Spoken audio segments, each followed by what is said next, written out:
We started out with kind of a foggy morning here because we had quite a bit of rain come through with that easterly wave off the Gulf.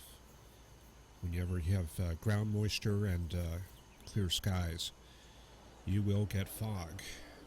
Of course, if you have strong winds, that will lift that up in the stratus. But we had very light winds last night, and that gave way to clear skies later in the day. And I got eaten up by mosquitoes shooting this footage. September is when they really get bad in this part of the country. I don't know what it is about September. I guess the populations just increase and increase and increase until fall arrives. And yeah, fall is looks like it's about 2 weeks away. So we're getting into the home stretch to wintertime. Here's the situation we're looking at across Texas. Lost it there for a second. There we go. So you see how this is different from a few days ago. Around the beginning of last weekend, we were talking about high pressure across the northern parts of Texas and in the Central Plains. We have a much different setup today. You see these isobars?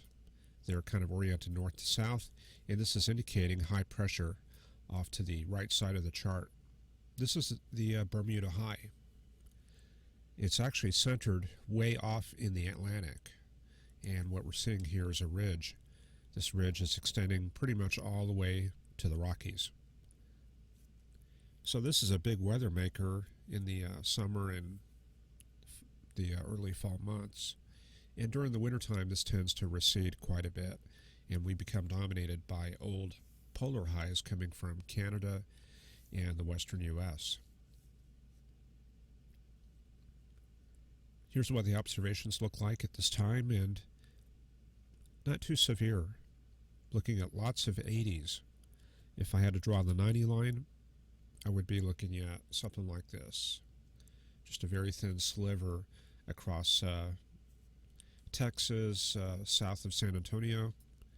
I don't know what it is about Cotulla, Texas. They're located right here, about halfway between Eagle Pass and San Antonio. They're always running high. I don't know if that's just I'm starting to suspect they have a lot of concrete around there. Maybe there's a lot of hard-packed clay, and that's affecting the readings there. You can certainly get microscale effects like that with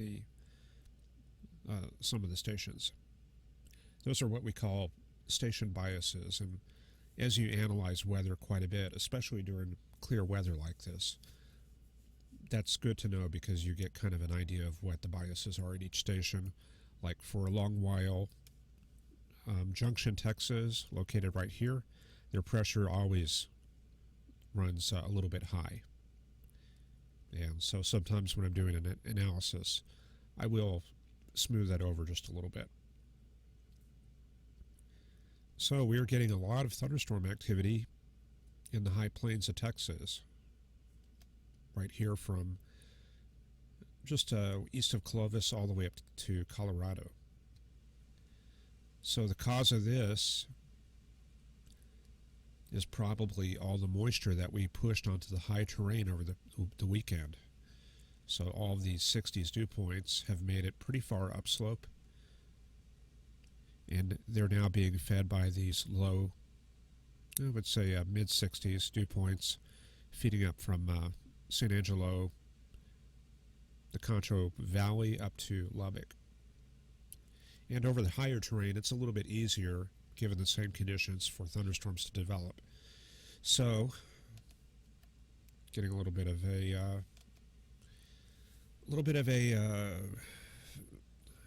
not festive, a little bit of a fiesta there for thunderstorm activity.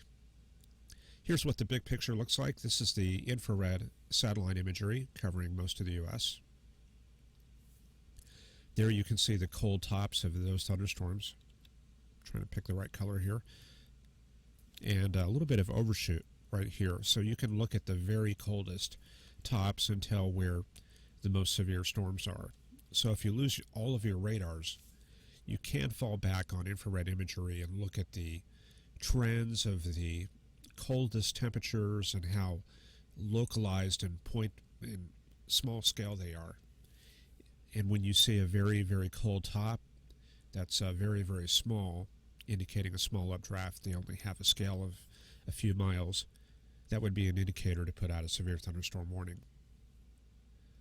So that's probably the way you would forecast down in Mexico. They've got a very minimal radar network, and it seems to have degraded over the past 5 or 10 years. I don't know if it's the gang violence or lack of funding or what, but if you were forecasting out of the range of the border radars, you would use satellite quite a bit. And not these national products, you would use the highest resolution imagery, the 1 kilometer radar or satellite images. So we've got a bit of a hurricane over the Gulf of California. A lot of you might have seen that, located right here. There's this hurricane here. It doesn't look too severe because we're not seeing the kind of infrared coloring that we are seeing with these storms further out east. So cloud top slightly on the warm side. And let's see what else is going on in the U.S. A little bit of middle and high cloud across Montana and Idaho. Getting some thunderstorm activity from Wisconsin out to Michigan here. Maybe we'll take a look at the radar if I can remember that. And Hermine coming on shore here. Just wandering and drifting, and it looks like it's kind of worked its way westward just off the coast of Long Island. Very weak signatures as far as the clouds here on infrared imagery. So this is mostly probably a lot of elevated type showers and thunderstorm, not even thunderstorms, just showers and clouds, and probably getting a very weak wind field with that. And for something new, let's try switching over to water vapor. I don't think we've done a switch from infrared to water vapor, but you see that the patterns are very similar, but it's especially the dry air that stands out. So the dry air is going to be this zone of clouds from Indiana down to the southeast, and you see some more dry air being entrained here into Hermine. That fetch of dry Canadian air has really put the brakes on that hurricane, even though it was drifting over the Gulf Stream waters a few days ago. And I shouldn't make the mistake of calling that a hurricane. It hasn't been a hurricane since it left Florida. It's just, I think, probably just an extratropical disturbance at this time. Look at this dry air coming into the backside here of that hurricane off the coast of Baja California. We might see this on the upper level charts here if I pull that up later. Looks like maybe a jet stream running through the Pacific to the Southern California coast. All right, what's going on around the country? Let me get this centered here. Heat low across the desert southwest. Looks like the southwesterly fetch has kind of weakened a little bit, and we're seeing the heat low kind of become reestablished in some areas here. Temperatures only up to the mid-90s in most areas, and Phoenix finally below 100. Up in the Pacific Northwest, finally looks cool again. We're seeing a little bit of localized southwest flow here, so this is probably a little bit of a frontal boundary through the Seattle area. Maybe actually something like this.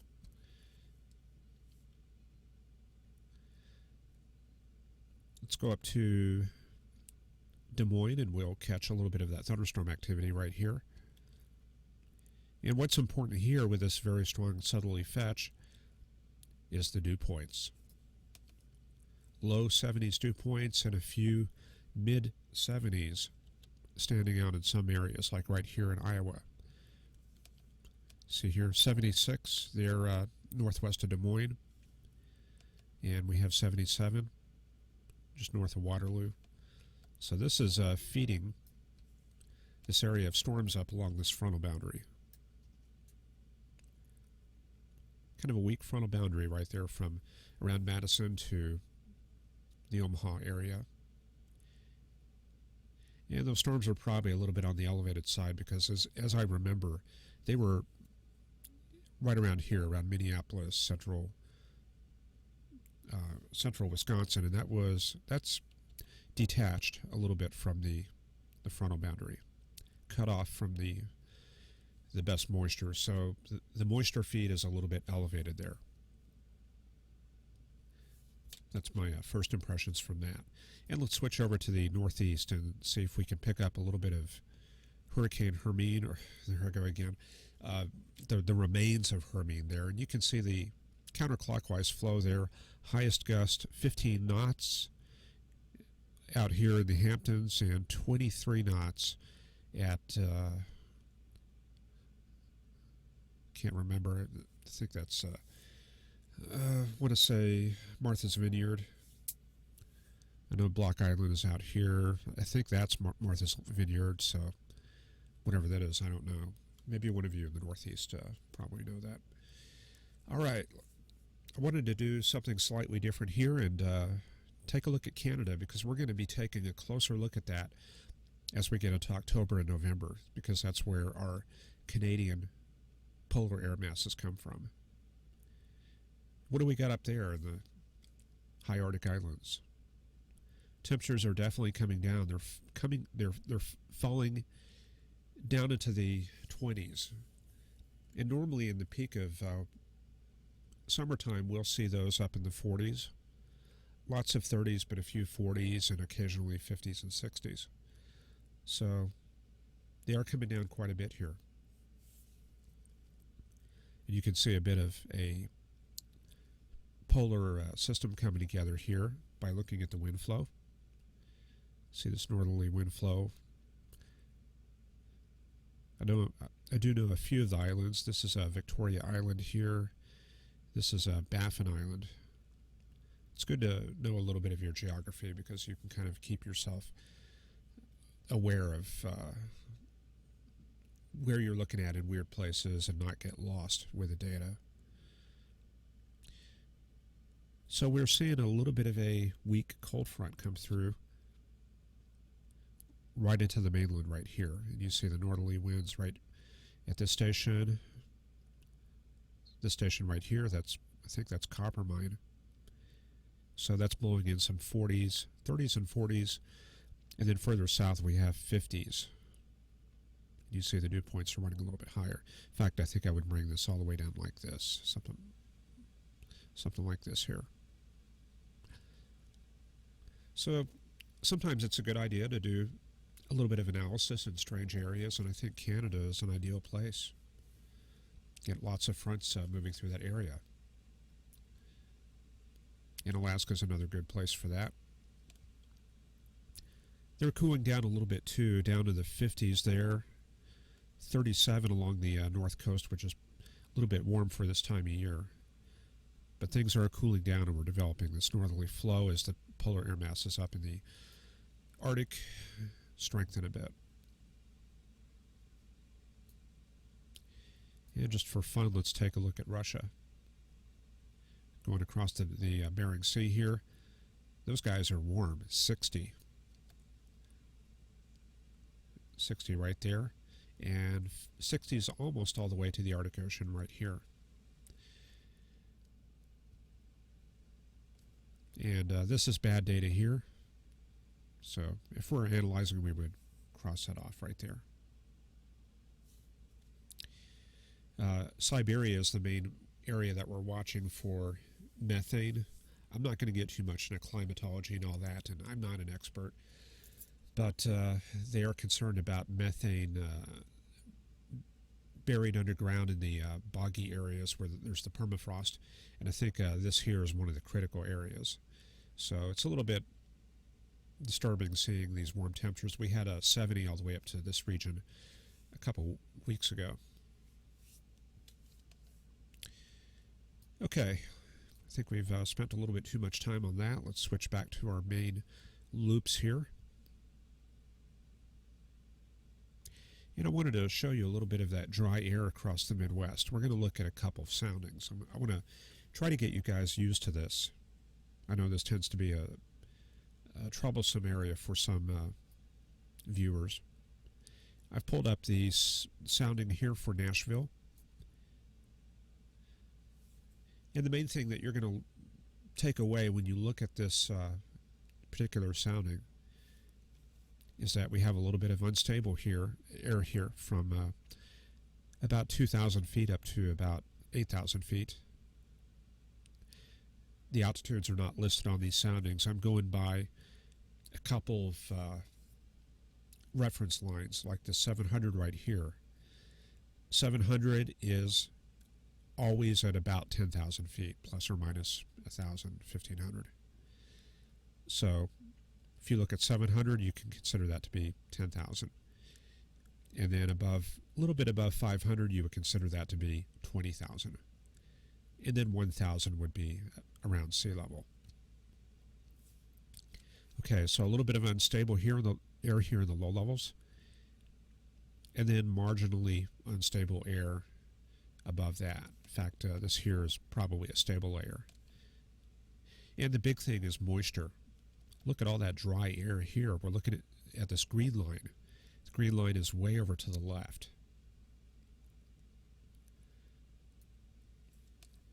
And below that, just a little bit of low-level moisture. Not all that rich, really, and extending up to about 8,000 feet. Let me grab a drink here.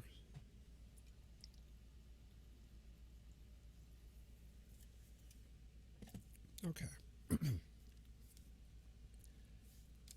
And we'll take a look at one more sounding. How about let's check out those storms, and then we'll look at the sounding. So we're going to go up to Wisconsin, and I'll pull up a radar site for that. I guess we'll go to La Crosse. And here we go. Looks like just some basic garden variety multi-cells. We remember from the surface analysis that the frontal boundary was way down here, so these storms are likely to be kind of on the elevated side. How about the air mass feeding those storms? Go back to the soundings page. And we don't have a really good sounding station in Iowa, so I'm going to pick the Quad Cities here. And what we're seeing here is a very uncapped air mass. We don't see the red temperature line extending way over like this. So that tells us that storms probably developed a little bit early. And then the other factor that we look at is the moisture. The moisture is the green line. The very bottom of that moist layer is centered right here at the ground. And by reading the temperature lines, I can see that that's 21 Celsius, which is about 70. So 70-degree dew points at the surface, and then fading away into the 60s as you go into higher altitudes. So that's not really great moisture, but it's certainly enough to give us a lifted parcel that looks something like that. Definitely to the right of the temperature line there, so you can kind of see how that allowed some thunderstorms to pop up with the help of that frontal boundary. Okay, NHC panel here showing Hermine coming on shore, and they've got max sustained winds of 50 miles an hour, central pressure 999 millibars, which is pretty high. So that's gradually starting to fall apart. Let's check out that hurricane Newton. Okay, I didn't know that. Got a hurricane there, a marginal hurricane, sustained winds of 75 miles an hour. And let's see which way that's going.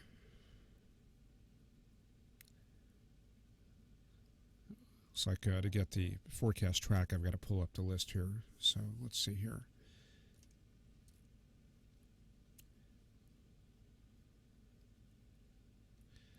Here we go. There's the forecast track there for Newton. So they're bringing that basically up into this province, Sonora, I think. I've got to look up my Mexican state names there. But the remains of this are heading up towards Tucson and then up towards the Safford area by Thursday. And one very important thing about hurricanes that are making landfall like this is you tend to have very, very significant amounts of moisture. A lot of times your precipitation forecast will be underestimated once these things come on shore. They end up dumping many, many inches of rain. So this whole area is under the gun for some heavy precipitation here over the next couple of days, and possibly all the way to Colorado as the remains make it up there.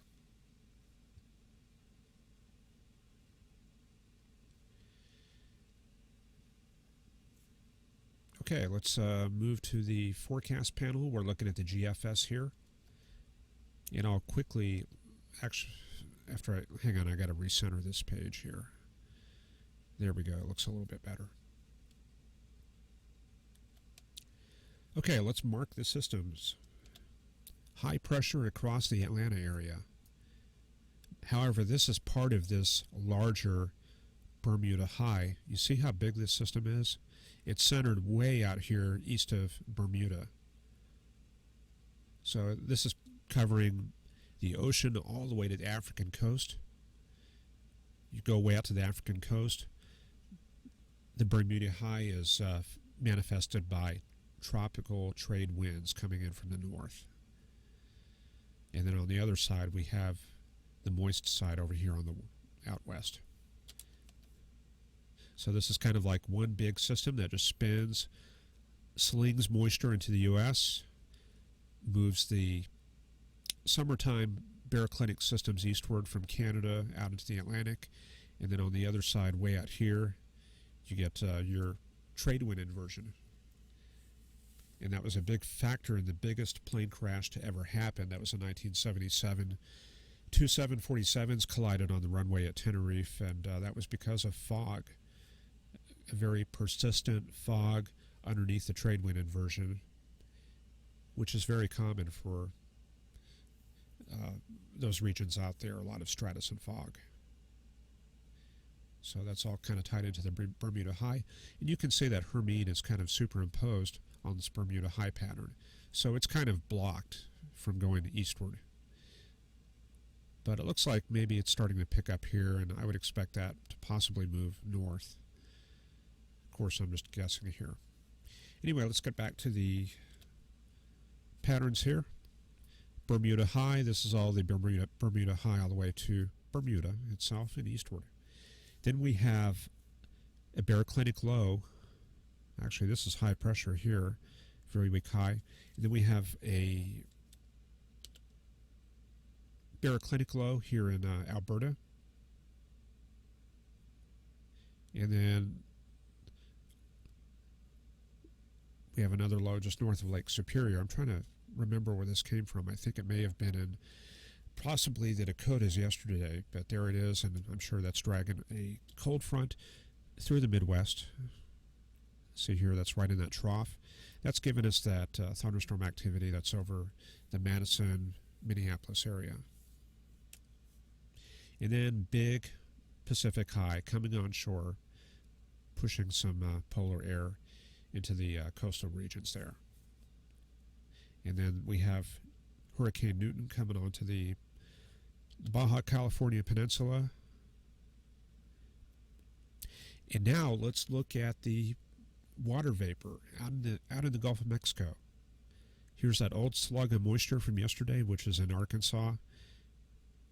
Nothing really coming down the line. It looks like maybe something here about a couple hundred miles southeast of Corpus Christi, and then nothing. Looks like even some dry air through Jamaica and Cuba. And then here's that next shot of moisture right there over Dominica and Puerto Rico.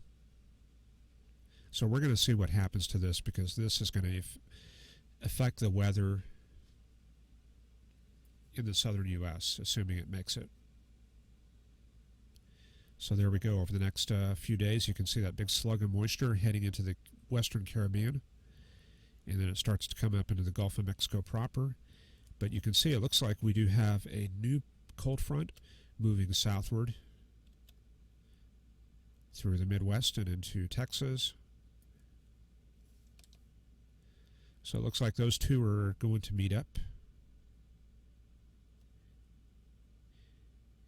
And for whatever reason, it looks like that moisture does not make it all the way to Texas. That has been a theme on the models over the past few days. And it looks like it's taken that moisture, just kind of bringing it onto the Mexican coast there. However, let's look at the northern part of that.